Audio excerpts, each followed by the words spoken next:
Hello, everyone. There's a breaking news coup underway in Benin Republic as military attacks President Talon's residence seizes national TV. This is Sahara reporters reporting. They say the situation in the capital remains extremely volatile, with reports of troop movements at several strategic locations across Cotonou. Reports from Beninese media indicate that a coup d'etat has been unfolding in Cotonou since dawn on Sunday, December 7, 2025. According to media outlet Tichad One, President Patrice Talon's residence in the Le Guzerd neighborhood was attacked by a group of military personnel led by Lieutenant Colonel Pascal Tigre. Later in the morning, Lieutenant Colonel Tigri appeared on national TV, which is reported to be under military control, declaring himself chairman of the Military Re-establishment Committee. The situation in the capital remains extremely volatile, with reports of troop movements in several strategic locations across Cotonou. The Chad One promised to provide minute-by-minute update as events continue to unfold. No official statement has been yet released by President Talon or his government regarding the attacks. West Africa has been gripped by a troubling wave of coups in recent years, underscoring the fragility of democratic institutions across the region. Guinea-Bissau became the latest flashpoint in November 2025 when army generals seized power on the eve of a presidential election. Heavy gunfire erupted near the presidential palace in Bissau, and President Umaru Sissoko Embalo was detained. The military suspended the electoral process, citing threats to national stability, and installed General Hota Intae as head of a one-year transitional government.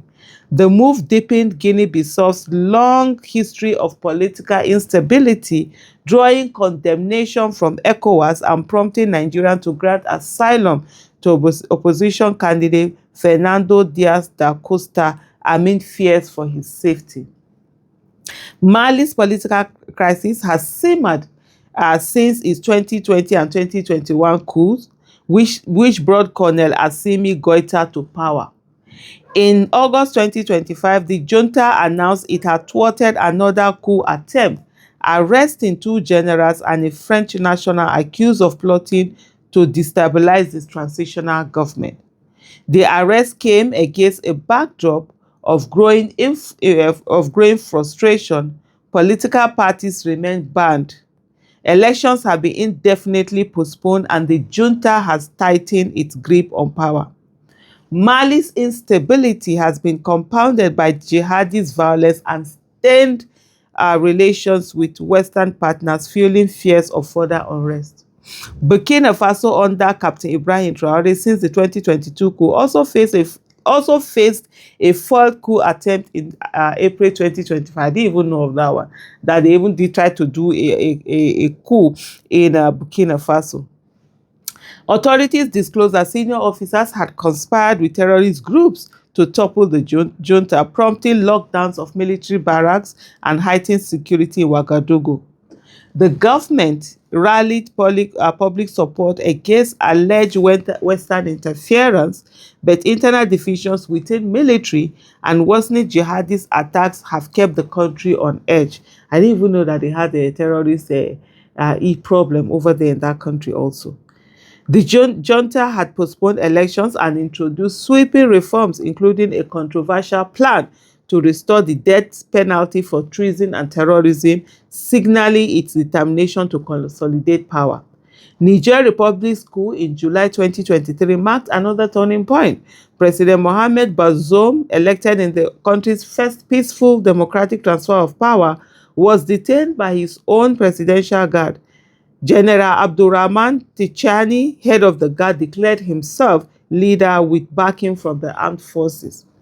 The junta justified its takeover as necessary to address economic hardship and security threats, but 2 years on, Niger remained under military rule with ECOWAS sanctions and strained ties with Western allies shaping its trajectory. I also thought they've left ECOWAS, right? Popular demonstrations in Niamey have reflected both support for the junta and resentment towards foreign influence. That was quite a long read from Sahara reporters, but I think they did so well in explaining all the other coups that had been around Africa, especially West Africa. And this is the time, because we are in a very dangerous moment where citizens are being more appreciative of military era. Don't forget that a good number of these countries, where if you look at Nigeria, there are a lot of people that don't understand what military era is, and they fantasize about it, they romanticize it.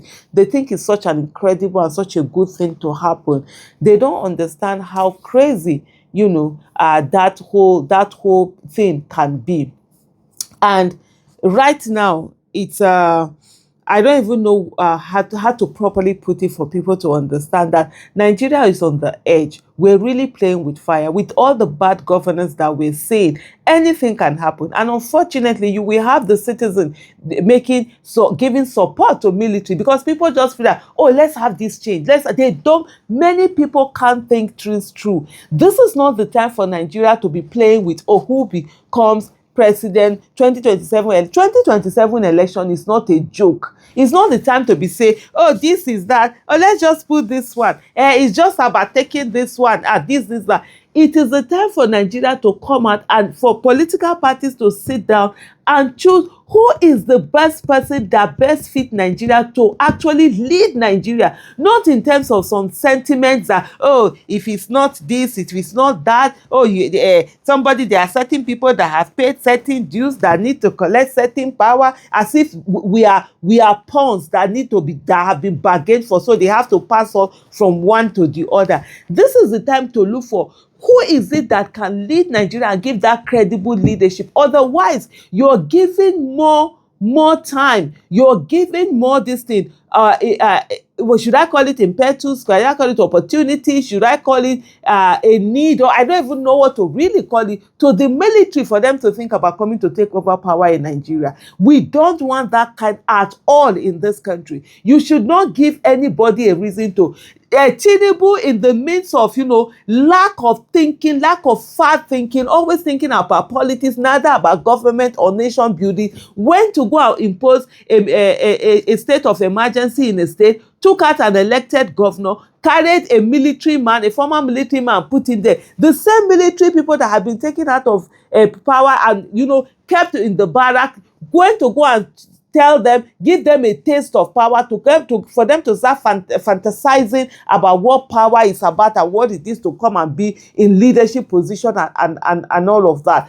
Let us be very careful in this country. I don't think we would want what it takes for them to say that a military is what we have a coup in Nigeria. We don't want military. For a lot of people who are fantasizing, military is crazy. When you have someone who can decide, wake up unilaterally to make decisions, make laws, make decrees, and he stand, it's a dangerous place for any of us to do. We are seeing this thing happening around. This is the time for us to caution ourselves and ensure that we are putting the best foot forward, not anyhowness that will give some people somewhere, the idea that a coup will be tolerated in Nigeria. Thank you so much for watching.